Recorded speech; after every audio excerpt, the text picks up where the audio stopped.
বিসমিল্লাহির রহমানির রহিম। প্রিয় ছাত্রছাত্রী, আসসালামু আলাইকুম। আশা করি আল্লাহর রহমতে সবাই ভালো আছো। আমি তোমাদের দোয়ায় আল্লাহর রহমতে ভালো আছি। আমরা পদার্থবিজ্ঞান দ্বিতীয় পত্রের অধ্যায় 4-এর একটা লেকচার শেষ করেছি। আজকে 2 নাম্বার লেকচার দিচ্ছি। সবাই মনোযোগ দিয়ে ক্লাসগুলো করবা, তাহলে মোটামুটি ইনশাল্লাহ বুঝতে পারবা। আমরা গত ক্লাসে যেটা করেছিলাম সেটা হচ্ছে বায়োট-স্যাভার্টের সূত্র প্রতিপাদন করেছিলাম বা দেখিয়েছিলাম। DB equal to mu naught by 4 pi I DL sine theta by R square. এটা হচ্ছে বায়োট-স্যাভার্টের সূত্র। DB is equal to mu naught by 4 pi I DL sine theta by R square.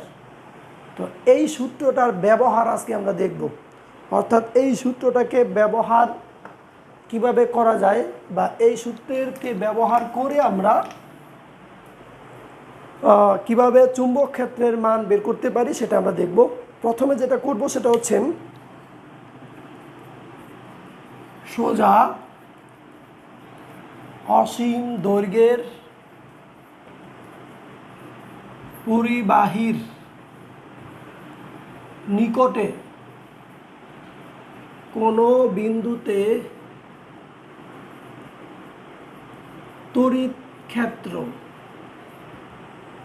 আমি আরেকবার বলে দিচ্ছি, সোজা অসীম দৈর্ঘ্যের পরিবাহীর নিকটে কোনো বিন্দুতে তড়িৎ ক্ষেত্র। আরও একবার বলে দিচ্ছি, সোজা অসীম দৈর্ঘ্যের পরিবাহীর নিকটে কোনো বিন্দুতে তড়িৎ ক্ষেত্র আমরা এখন নির্ণয় করব। সেটার জন্য প্রথমে একটা চিত্র আঁকি।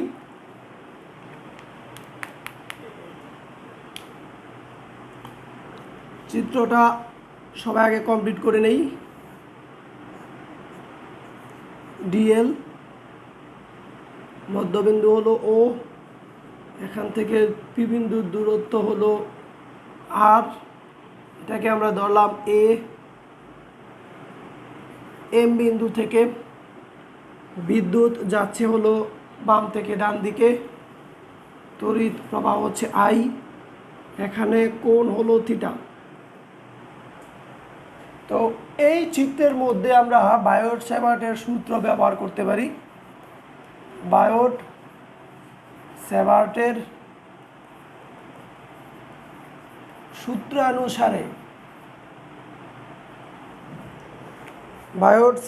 সূত্রানুসারে কি লেখা যায় আমরা একটু দেখি।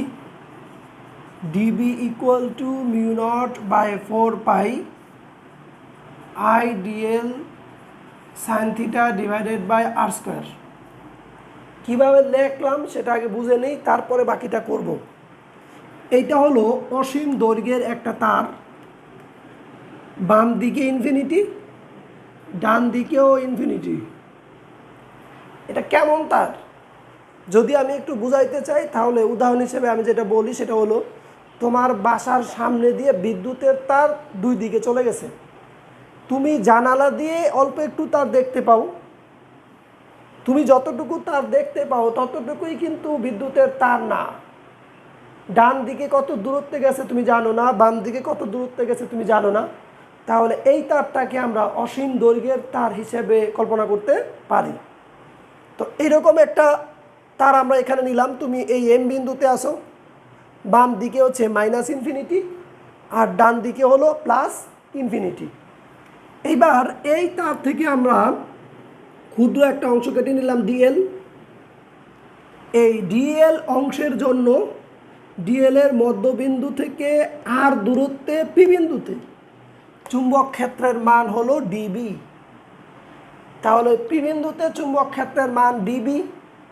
মিউ নট বাই 4 পাই এটা হলো ধ্রুবক, আই হলো এই তারের মধ্য দিয়ে যে বিদ্যুৎ যাচ্ছে, ডিএল এই ক্ষুদ্র অংশের দৈর্ঘ্য, সাইন থিটা, এখানে থিটাটা হলো তড়িৎ প্রবাহের দিকের সাথে আর এর অন্তর্ভুক্ত কোণ।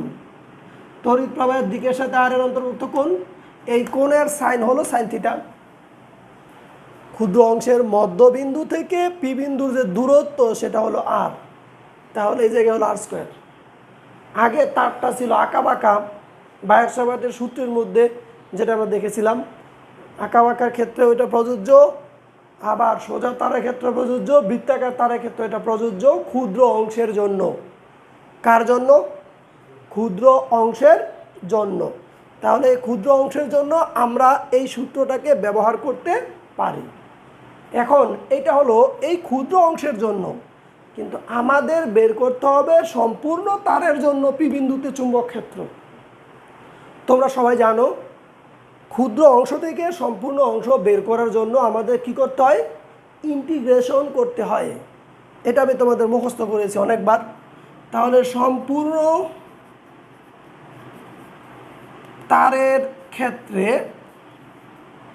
Integration DB equal to integration mu naught by 4 pi I DL sine theta divided by R square. এই ইন্টিগ্রেশন করার পরে আমাদের কাজ হলো লিমিট বসানো। তোমরা সবাই জানো লিমিট কার বসে? ডি এর পরে যে চলকটা থাকে তার লিমিট বসে। ডি এর পরে এখানে চলক হলো এল, আর এইখানে এল মানে হচ্ছে তারের দৈর্ঘ্য। এম বিন্দু থেকে বাম দিকে তারের দৈর্ঘ্য হচ্ছে মাইনাস ইনফিনিটি। তাহলে আমরা এখানে মাইনাস ইনফিনিটি থেকে শুরু করব আর শেষ করব কোন জায়গায়? প্লাস ইনফিনিটিতে গিয়ে শেষ করব, প্লাস ইনফিনিটি। এবার মাইনাস ইনফিনিটি থেকে যখন আমি শুরু করব সেই ক্ষেত্রে পি বিন্দুতে চুম্বক ক্ষেত্রের মান কত? উদাহরণ হিসেবে বুঝাই। আমি এই পি বিন্দুতে চুম্বক ক্ষেত্রের মান বের করব। এখন এই জায়গা থেকে শুরু করলাম, যেই মুহূর্তে শুরু করলাম সেই মুহূর্তে তারের দৈর্ঘ্য হচ্ছে 0, কারণ এখান থেকে যখন একটু শুরু করে ডান দিকে চলে যাব তখন তারের দৈর্ঘ্যটা পাওয়া যাবে। কিন্তু এই জায়গায় শুরুর মুহূর্তে তারের কোনো দৈর্ঘ্য নাই। যদি তারের দৈর্ঘ্য না থাকে তাহলে এখানে কোনো চুম্বক ক্ষেত্র পাওয়া যাবে না, কারণ ডিএল এর মান যদি 0 হয়ে যায় ডিবি এর মান টোটালটা কী হয়ে যাবে? 0 হয়ে যাবে। তাহলে মাইনাস ইনফিনিটি যখন থেকে শুরু সেই জায়গায় হলো 0। আর ইন্টিগ্রেশন করা মানে হচ্ছে এই ক্ষুদ্র ক্ষুদ্র অংশগুলো যোগ করা। যোগ করতে করতে যখন আমি ডান পাশে চলে যাব তাহলে এই সম্পূর্ণ তারটাই আমাদের গণনার মধ্যে চলে আসবে। সম্পূর্ণ তারটা যদি আমাদের গণনার মধ্যে চলে আসে তাহলে এখানে চুম্বক ক্ষেত্রের মান যেটা হবে সেটা হবে বি, সম্পূর্ণ মান। তাহলে লিমিটটা আরেকবার বুঝি। এল এর লিমিট মাইনাস ইনফিনিটি থেকে শুরু, প্লাস ইনফিনিটিতে গিয়ে শেষ। আর মাইনাস ইনফিনিটিতে যখন ছিল তখন এই বি অর্থাৎ চুম্বক ক্ষেত্রের মান হলো 0, আর যখন প্লাস ইনফিনিটিতে চলে যাবে তখন এই বি বা চুম্বক ক্ষেত্রের মান হয়ে যাবে বি। এইবার আমরা ইন্টিগ্রেশন করব। ইন্টিগ্রেশন করার ক্ষেত্রে তোমরা জানো চলক যদি বেশি হয় তাহলে একটু সমস্যা হয়। চলক বেশি বলতে কি বোঝাচ্ছেন আপনি? বোঝাচ্ছি আমি, এখানে ডি এর পরে এল অর্থাৎ এইখানে একটা দৈর্ঘ্য, এই দৈর্ঘ্যটা চলক। এই ক্ষেত্রে দৈর্ঘ্যটা কি? চলক একটা হলো। এইবার এই ডিএলটা যদি আমি এই জায়গায় নেই তাহলে কোণ হয় থিটা। ডিএলটাকে যদি আমি একটু এই পাশে নেই তাহলে কোণের মান কমে যাবে, আরও দূরে সরিয়ে নিলে কোণের মান আরও কমে যাবে, আবার ডান দিকে নিলে কোণের মান বাড়তে থাকবে। তাহলে এখানে থিটা এইটাও একটা চলক। চলক পাইলাম দুইটা। এবার আরেকটা দেখি, যখন এই ডিএলটাকে আমি এই পাশে নিয়ে আসবো তখন এই আর এর মানটাও কী হবে? চেঞ্জ হবে।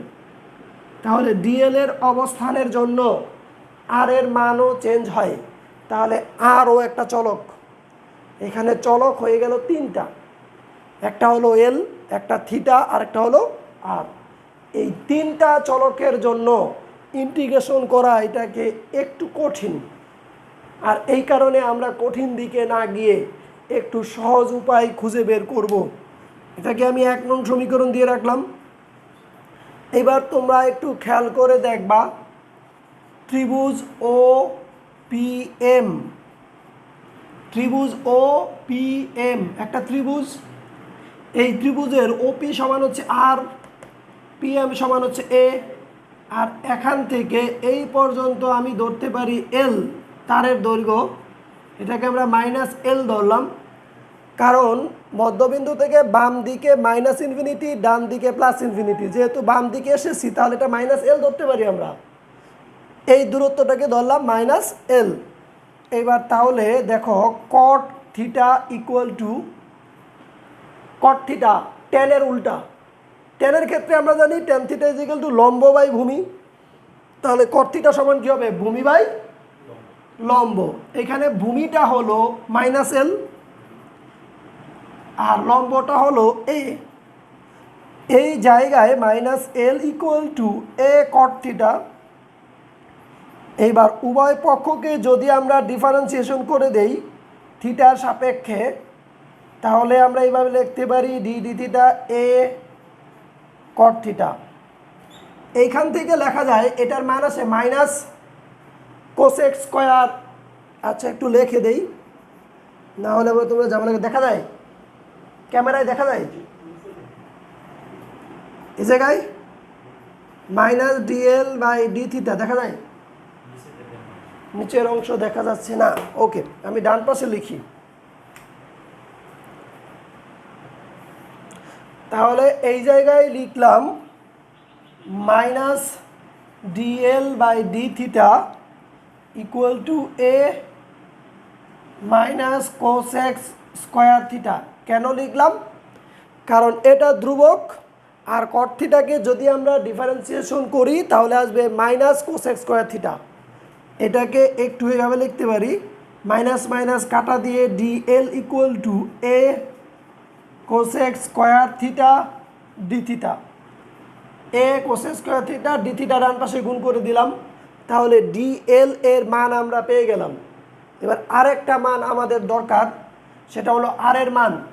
এই আরটা হলো অতিভুজ আর এটা হলো লম্ব, তাহলে কোসেক থিটা ইকুয়াল টু আমরা কি লিখতে পারি, এটা হলো সাইন থিটার উল্টা। সাইন থিটা সমান আমরা জানি লম্ব বাই অতিভুজ, তাহলে কোসেক থিটা সমান কি হবে, অতিভুজ বাই লম্ব। এখানে অতিভুজ হলো আর, লম্বটা হলো এ, সুতরাং r equal to a cosec theta, r equal to a cosec theta. এবার আর এর মান পেয়ে গেলাম, ডিএল এর মানও পেয়ে গেলাম। এই ডিএল এবং আর এর মান 1 নং সমীকরণে বসিয়ে দিব। যেহেতু ভিডিওতে রেকর্ড করা হচ্ছে আমি উপর থেকে মুছে দিলেও সমস্যা নাই।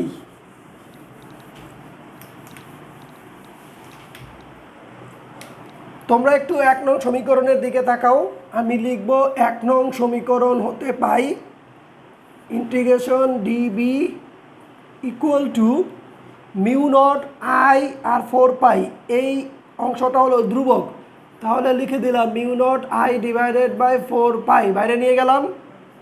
এবার ইন্টিগ্রেশন দিলাম, ডিএল এর মান এই জায়গা থেকে বলো a cosec square theta d theta,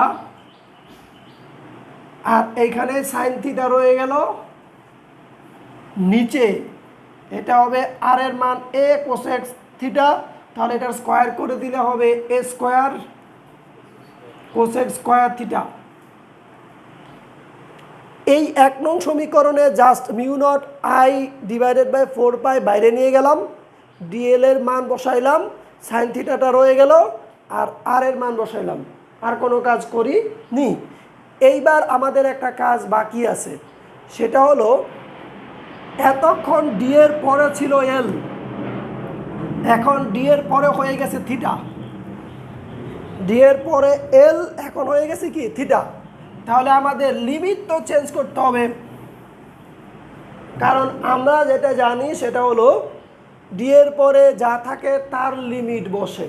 এতক্ষণ ডি এর পরে এল ছিল, এল এর লিমিট ছিল মাইনাস ইনফিনিটি থেকে শুরু করে প্লাস ইনফিনিটি, কিন্তু এখন তো ওইটা নাই, এখন আমাকে চেঞ্জ করতে হবে। দেখি কিভাবে চেঞ্জ করা যায়, একটু চিন্তা করি।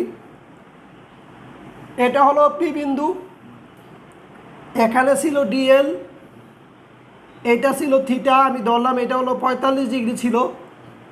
এবার ডিএলটা যদি আরেকটু দূরে যায় তাহলে থিটার মান ধরলাম 30 ডিগ্রি হয়ে গেল। যদি আরও দূরে যায় 20 ডিগ্রি, আরও দূরে গেলে 5 ডিগ্রি, তারপরে 1 ডিগ্রি, তারপরে 0 ডিগ্রির কাছাকাছি। 100% 0 ডিগ্রি হবে না। তাহলে যখন দৈর্ঘ্য ছিল -ইনফিনিটি, তখন থিটা এর মান কত হবে? 0। থিটার মান কত হবে? যখন এল এর মান -ইনফিনিটি, তখন থিটার মান হবে 0-এর কাছাকাছি। তাহলে -ইনফিনিটি এর জায়গায় আমরা এখন লিখবো 0। কোনো সমস্যা? এবার বিদ্যুৎ ডান দিকেই কিন্তু যাচ্ছে, এই যে ডান দিকে যাচ্ছে। যদি এই ডিএল অংশটাকে আমি আস্তে আস্তে এই জায়গায় নিয়ে আসি, তাহলে এখানে হবে 90 ডিগ্রি। যদি আমি এই পাশে নেই, তাহলে এই জায়গায় কোণ হবে 120 ডিগ্রি। যদি আরও দূরে নেই, তাহলে হবে 150 ডিগ্রি। যত ডান দিকে যাব, কোণের মান আস্তে আস্তে বাড়তে থাকবে। বাড়তে বাড়তে সর্বোচ্চ হতে পারে 180 ডিগ্রি। 180 ডিগ্রিও হতে পারে না, কিন্তু 180 ডিগ্রির কাছাকাছি হতে পারে। তখন আমরা সেটাকে 180 ডিগ্রি ধরতে পারি। ওটাকে আমরা এখানে লিখে দিলাম পাই। দেখা যাচ্ছে 0 থেকে পাই লিমিট। আর এই জায়গায় 0 থেকে বি আগের মতোই আছে, কারণ এই জায়গায় বি তো আর চেঞ্জ হয়নি। এইবার আমরা এটার মানটাকে ক্যালকুলেট করি, দেখি কি হয়। টেনশনের কোনো কারণ নেই। এই জায়গায় ডিবিকে ইন্টিগ্রেশন করলে হবে বি, 0 থেকে b, μ0 I divided by 4 pi. Integration দিয়ে দিলাম 0 থেকে পাই। এই জায়গায় দেখো কাটাকাটি করলে কি হয়? কোসের স্কোয়ার কাটা, একটা এ কাটা, নিচে একটা এ থাকে, এই এটা বাম পাশে নিয়ে আসলাম। এইখানে শুধু থাকে সাইন থিটা ডি থিটা। সহজ হয়ে গেল ইন্টিগ্রেশনটা। সবই কাটা চলে গেল, শুধু সাইন থিটা ডি থিটা রয়ে গেল। এবার এই জায়গায় মান বসিয়ে দেই, b minus 0 equal to μ0 I divided by 4 pi a. Sine থিটাকে যদি তুমি ইন্টিগ্রেশন করো, তাহলে আসবে মাইনাস কস থিটা, 0 থেকে পাই। এবার b equal to μ0 I divided by 4 pi a. মাইনাসটাকে আমি বাইরে নিয়ে গেলাম, ব্র্যাকেটের ভিতরে মান বসাইলাম। থিটার জায়গায় একবার পাই, কস পাই, মাইনাস দিয়ে থিটার জায়গায় হবে 0 ডিগ্রি। তোমরা দেখো b equal to minus μ0 I divided by 4 pi a. এই জায়গায় কস পাই এর মান হচ্ছে কস 180 ডিগ্রি, এর মান হচ্ছে -1, লিখলাম -1। সূত্রের মাইনাস লিখলাম, কস 0 ডিগ্রি মান হচ্ছে 1 লিখলাম। তাহলে এইখানে হবে -1 হচ্ছে -2, এটার সাথে যদি গুণ করো তাহলে দেবে +2, এটা দিয়ে যদি ভাগ করো তাহলে হয়ে যাবে b equal to μ0 I divided by 2 pi এ।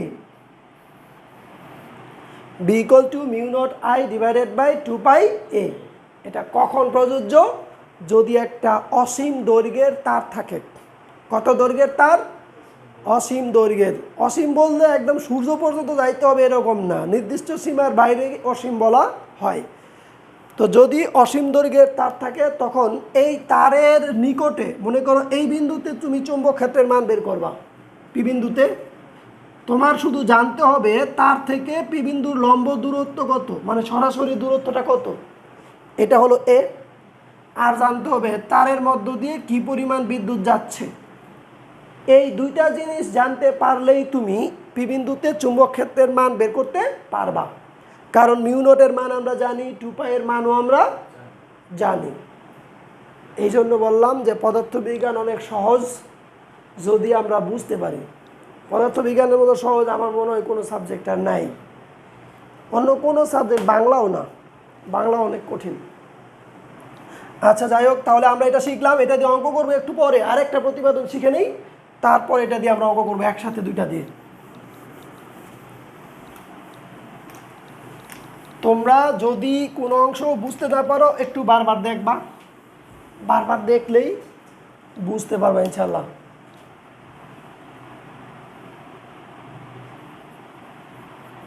বৃত্তাকার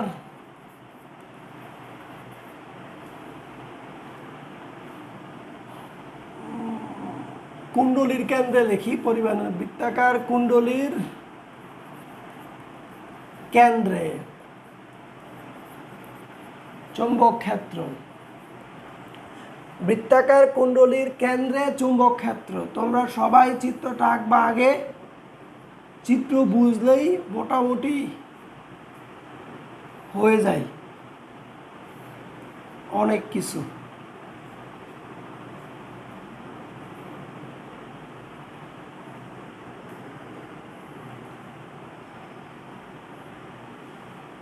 এটা হলো ডিএল, তড়িৎ প্রবাহের দিক, এটা ও বিন্দু। আমি একটু বুঝিয়ে নিই, তারপরে না বায়ট স্যাভার্টের সূত্র লিখে নেই। বায়ট স্যাভার্টের সূত্রানুসারে তোমরা চন্দ্রবিন্দুগুলো দিয়ে নিও, আমি চন্দ্রবিন্দুগুলো দেইনি, ওইগুলো তোমরা দিয়ে নিও। বায়ট স্যাভার্টের সূত্রানুসারে d b equal to mu naught by 4 pi I DL sine theta divided by R square. এইটা আমরা জানি বায়ট স্যাভার্টের সূত্র অনুসারে।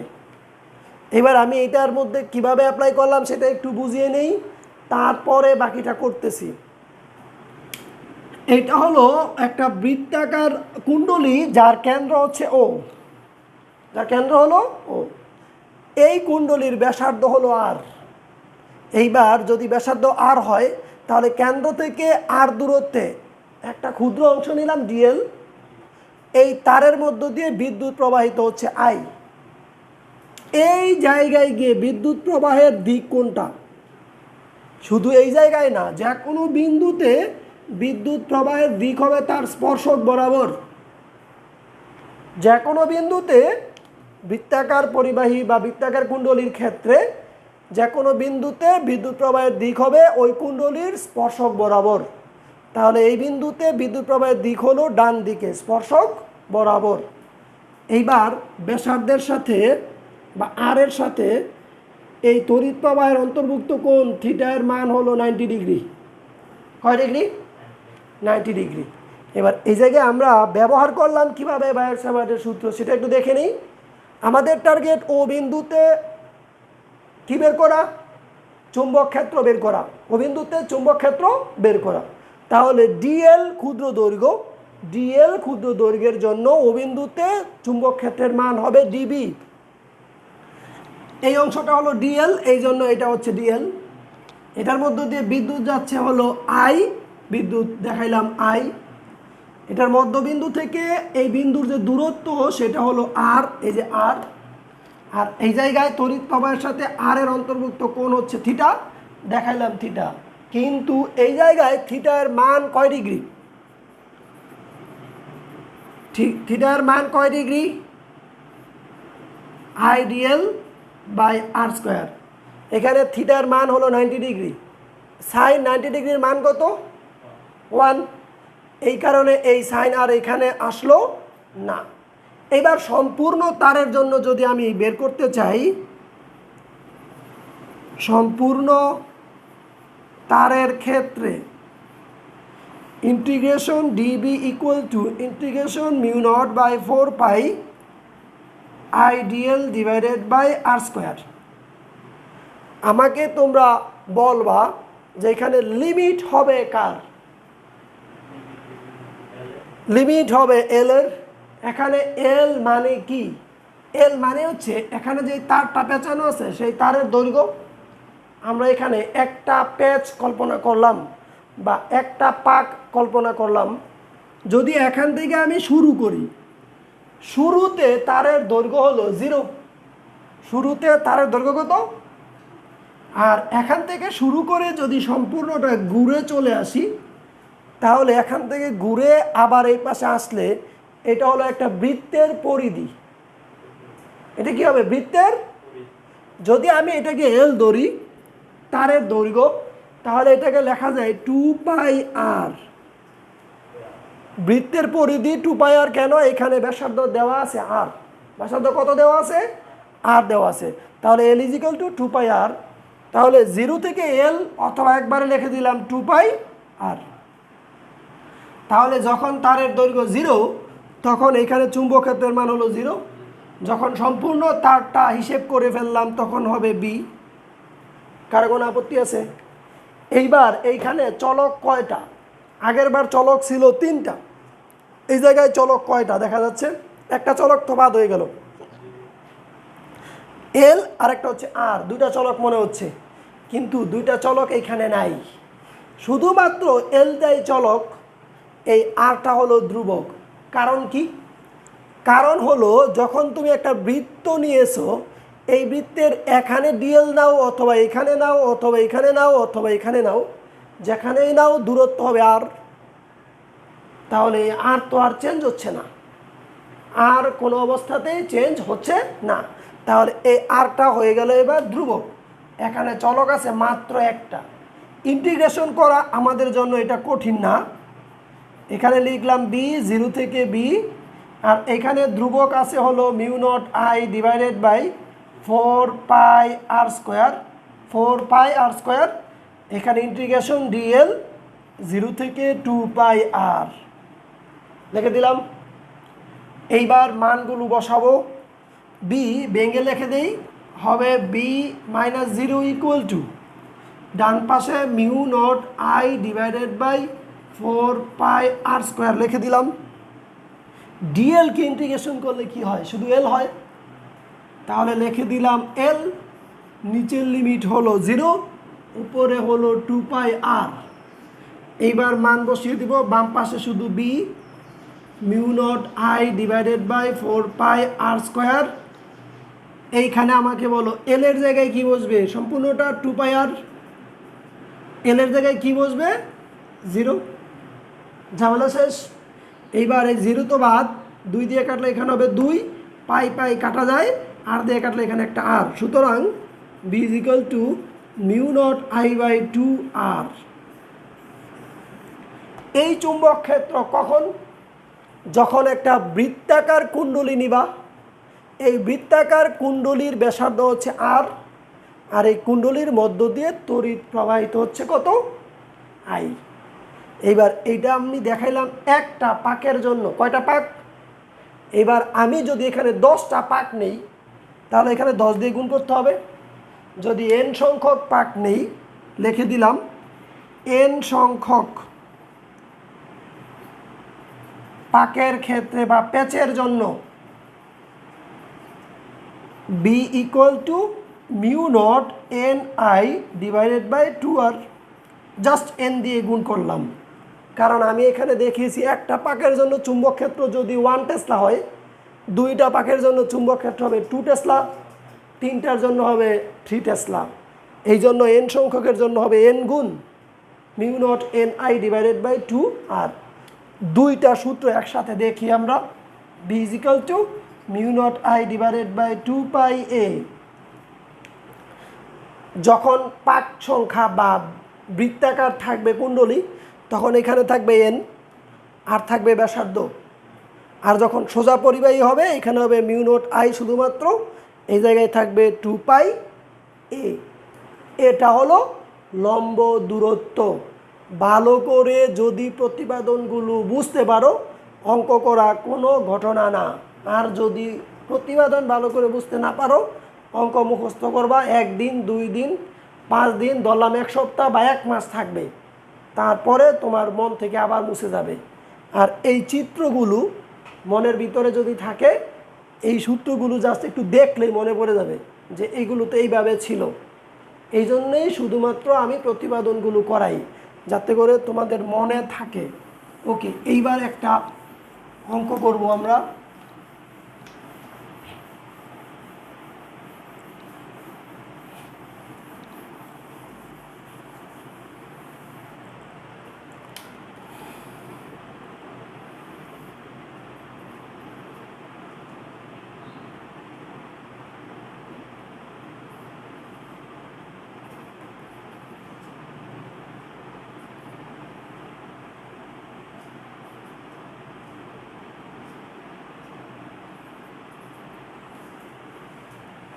একটা চিত্র দেখাইলাম, একটা তার দেখিয়েছি 10 মিটার লম্বা, তারের মধ্য দিয়ে 2 এম্পিয়ার তড়িৎ প্রবাহিত হচ্ছে।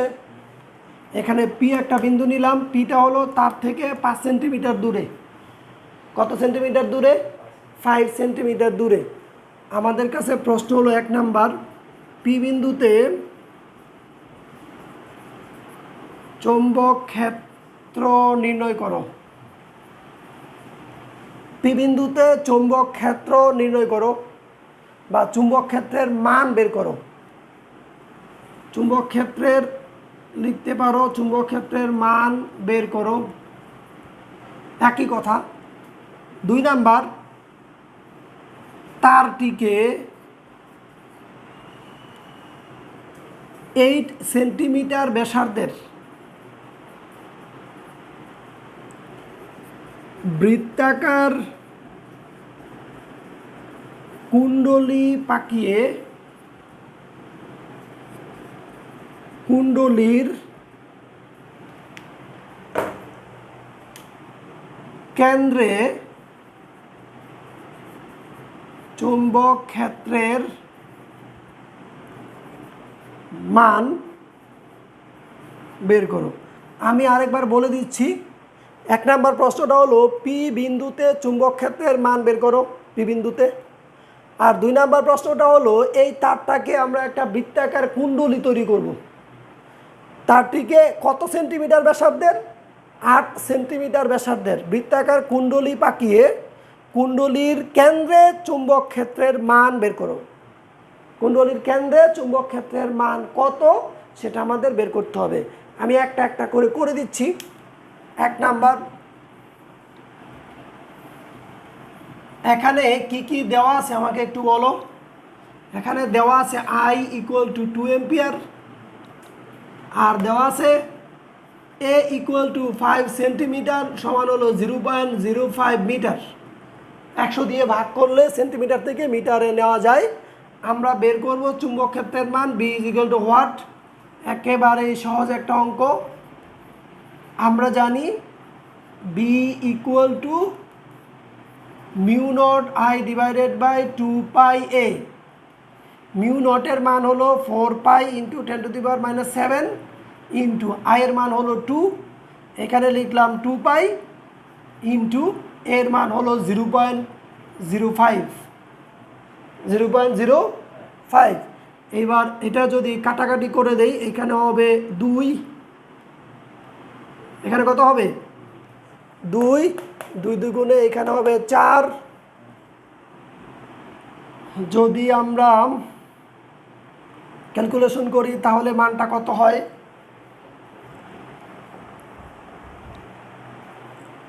এখানে লিখে দিলাম 4 × 10⁻⁵ / 5। এটাকে যদি উপরে 100 দিয়ে গুণ করি তাহলে এটা হয়ে যাবে 5। এবার এখানে হয় 8 × 10⁻⁶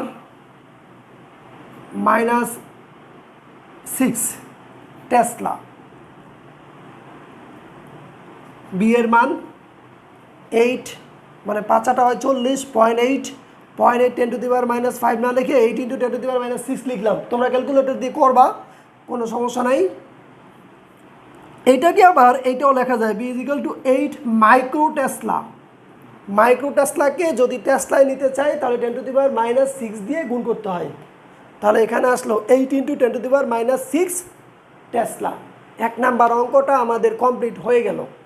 এইবার আমরা যাব 2 নাম্বার অঙ্কে। তার থেকে 8 সেন্টিমিটার ব্যাসার্ধের কি পাকাইতে হবে? কুণ্ডলী পাকাইতে হবে। কুণ্ডলী পাকানোর পরে কেন্দ্রে চুম্বক ক্ষেত্রের মান বের করতে হবে। দৈর্ঘ্য L = 10 মিটার,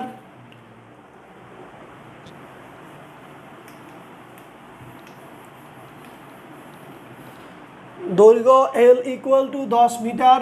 আর কি দেওয়া আছে? এখানে দেওয়া আছে আর এর মান 8 সেন্টিমিটার সমান হলো 0.08 মিটার। এই পর্যন্ত লিখলাম। আমাদের লাগবে B = হোয়াট। I আগের মতোই আছে। এইবার আমরা সূত্রটা লিখি। আমরা জানি এটা 2 নাম্বার, μ0 Ni/2r। একটু তাকিয়ে দেখো কি কি আছে। I এর মান আছে, আর এর মানও আছে, μ0 এর মান আমরা জানি। আমাদের এই জায়গায় লাগবে n এর মান। n এর মান মানে হচ্ছে পাক সংখ্যা কত। তোমরা একটু চিন্তা করে আমাকে বলো। যদি আমার এই তারটা 10 মিটার লম্বা হয়, এই তারটাকে যদি আমি এভাবে পেঁচাই, এই যে এভাবে পাক সংখ্যা দাঁড়াইলো, এই পাক সংখ্যা এখানে কয়টা এটা আমাকে হিসাব করে বের করতে হবে। অর্থাৎ এখানে কয়টা প্যাচ দিলাম সেই প্যাচটা আমাকে কি করতে হবে, হিসাব করে বের করতে হবে। দেখি কিভাবে করা যায়। এখানে তারের দৈর্ঘ্যটা বলা আছে 10 মিটার, তারের দৈর্ঘ্য বলা আছে 10 মিটার। তো 10 মিটার তারকে যদি আমরা 8 সেন্টিমিটার ব্যাসার্ধের একটা কুণ্ডলী পাকাই, এরকম হবে। মনে করো এইটা হলো 8 সেন্টিমিটার ব্যাসার্ধের একটা কুণ্ডলী, 8 সেন্টিমিটার ব্যাসার্ধের কুণ্ডলী। তো এইখানে একটা পাক দিলাম, তারপরে তার রয়ে গেল, আমি আবার আরেকটা পাক দিলাম, তারপরে আরেকটা পাক দিলাম, এইভাবে চলতে থাকলো। তো একটা পাকের জন্য কয়টা পাক, একটা পাকের জন্য কতটুকু তার লাগে সেটা আমরা দেখি। এইটার পরিধি হলো 2πr। একটা পাকের পরিধি কত, বৃত্তের ব্যাসার্ধ তো আর, অর্থাৎ 8 সেন্টিমিটার জানি আমরা। তাহলে একটা পাকের জন্য আমাদের লাগবে 2πr পরিমাণ তার। তাহলে এখানে কয়টা পাক হবে জানি না। তো জানি না যেহেতু, তাহলে ধরলাম এখানে n সংখ্যক পাক হবে। কয়টা পাক, এই n সংখ্যক পাক মিলে মোট তারের পরিমাণ কত, l। মোট তারের পরিমাণ কত, l। কারণ l দিয়ে আমি n সংখ্যক পাক করব, যার একটা পাকের জন্য তার লাগবে 2πr। আমি আবারও বলছি, বৃত্তের পরিধি হচ্ছে 2πr, এটা হলো একটা বৃত্তের জন্য। তো একটা বৃত্তের জন্য আমি জেনে গেলাম, কিন্তু এরপরে কয়টা পাক হবে সেটা আমি জানি না। ধরলাম n সংখ্যক, তাহলে n সংখ্যকের জন্য মোট দৈর্ঘ্য এত, কিন্তু আমার মোট তার আছে হচ্ছে 10 মিটার, যেটা হলো l। তাহলে এই জায়গা থেকে আমি লিখতে পারি n equal to l divided by 2πr। n equal to l divided by 2πr। তাহলে আমি এখানে লিখে দিলাম n is equal to l divided by 2πr। এই জায়গায় 10 2 ইন্টু 3.1416 ইন্টু আর এর মান হলো 0.08, 0.08। এইবার এই মানগুলো তোমরা জাস্ট এইখানে বসিয়ে দিবা। এখানে n এর মানটা বের করবা, n এর মানটা বের করার পরে এই জায়গায় বসাবা 4π ইন্টু 10⁻⁻7, আর এইখানে n এর মান যা আছে সেটা বসাবা। এখানে i এর মান 2, নিচে হলো 2 ইন্টু 0.08। এখানে কিন্তু এই n এর মানটা বসাবা। n এর মানটা বসানোর পরে রেজাল্ট যা আসবে তাই টেসলা। তাহলে আমরা দুইটা অঙ্ক আজকে শিখলাম, এটা সৃজনশীলের মধ্যে থাকবে। পরের দিন আমাকে জানাবা 2 নাম্বার অঙ্কের রেজাল্টটা কত, 2 নাম্বার অঙ্কের রেজাল্টটা কত সেটা আমাকে জানাবা। আমি এই অংশটা মুছে দিলাম, এর সাথে আমি আরও একটা HW দিয়ে দিলাম তোমাদের। এখানে দিলাম 5 এম্পিয়ার, এখানে দিলাম 15 মিটার, এখানে দিলাম 7 সেন্টিমিটার, আর এখানে দিলাম 6 সেন্টিমিটার। আমি এতটুকু এডিট করে দিলাম 5 এম্পিয়ার, এটা হলো 15 মিটার, 7 সেন্টিমিটার, এটা হলো 6 সেন্টিমিটার। তাহলে তোমরা দুইটা অঙ্কের রেজাল্ট আমাকে জানাবা, দুইটা না সরি 3টা, আগের 2 নাম্বার আর এখন আবার 2টা অঙ্ক আছে। এই 3টা অঙ্কের রেজাল্ট তোমরা আমাকে আগামী ক্লাসে জানাবা। আমি তোমাদের কাছ থেকে জানতে চাইবো, বা এই ভিডিও দেখার পরে কমেন্টে লিখে দিবা, আমি পরে বলে দিব ঠিক আছে অথবা ঠিক নাই। ওকে, আজকে এই পর্যন্তই। আশা করি সবাই সুস্থ আছো, সবাই খুব সাবধানে থাকবা, বাইরে বের হবো না খুব জরুরি প্রয়োজন ছাড়া। তারপরও বাসায় যেন অতিথিদের যাতায়াত না থাকে, কোনো গেস্ট যাতায়াত এই মুহূর্তে করার দরকার নাই।